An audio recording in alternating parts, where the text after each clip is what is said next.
I received a call September the 29th, 2010. I was at work and I received a call that my son had been in a motor vehicle accident.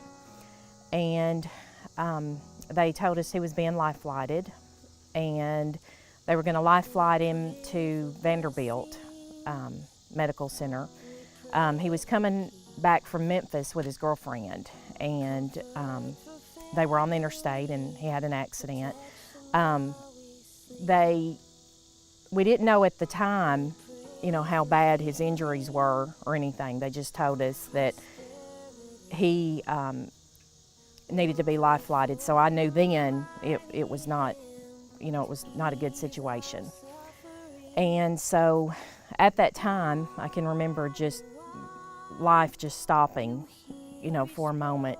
And it just seems like a lot of the people at work just came to me, and they were able to be there and call my family, because we needed to let the family know. And so we called Mark at work and had him to meet us, and several of my coworkers came together, and they decided that a couple of them were going to drive us to Memphis.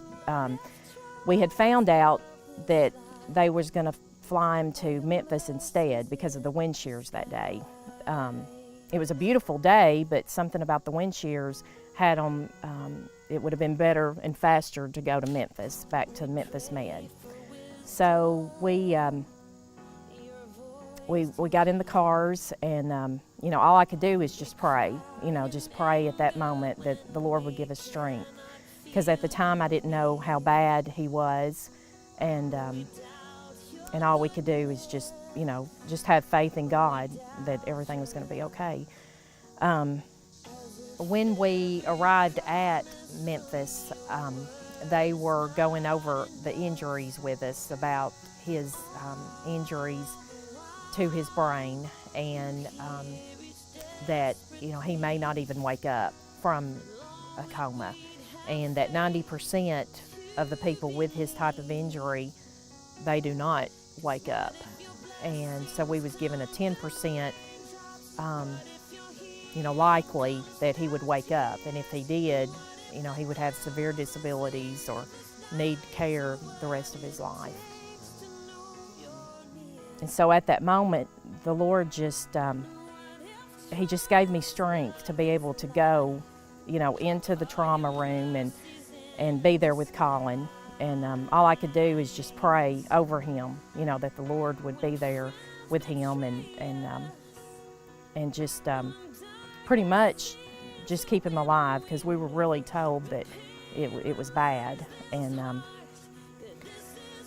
so we went to see him, and they told us, we needed to, we could only see him for a certain time, and we let other family members come in. And we just got together, and actually we just all prayed. We all held hands and just prayed out in the waiting room for Colin. We were able to see Colin maybe 15 to 20 minutes at a time, and it was special times during the day. It was like 3 times a day that we could go in. In between those times, a gentleman approached me, and he was dressed in a suit, and he gave me his business card, and he told me that he had received a call that he needed to check on us. His relative was our ex-pastor, which was Pastor Greg Story at the Nazarene Church, and he was over the medical billing there, the patient's accounts. And he gave me his card, and he told me that he wanted to talk to me later, but that God was in this, and he knew this, that the Lord was going to be there through all this. And so I just I took his card, and I thought, okay, we'll have this for later on if we need it for, if we have any questions about his account there medically or anything.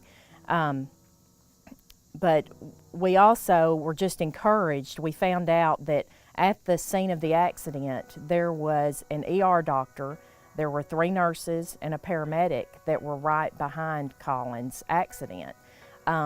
and I'm not for sure if they were on their way to a hospital but they were there on the scene. So before 911 was even called, they were at the scene saving him. And to me, God placed them there. And even the state trooper had said he had never seen that many medical personnel on a scene at an accident. So that was comfort to me, that the Lord was there before, it was even called, the 911 was called. So I knew that God was saving him for a purpose, and I just had to hold on to that faith.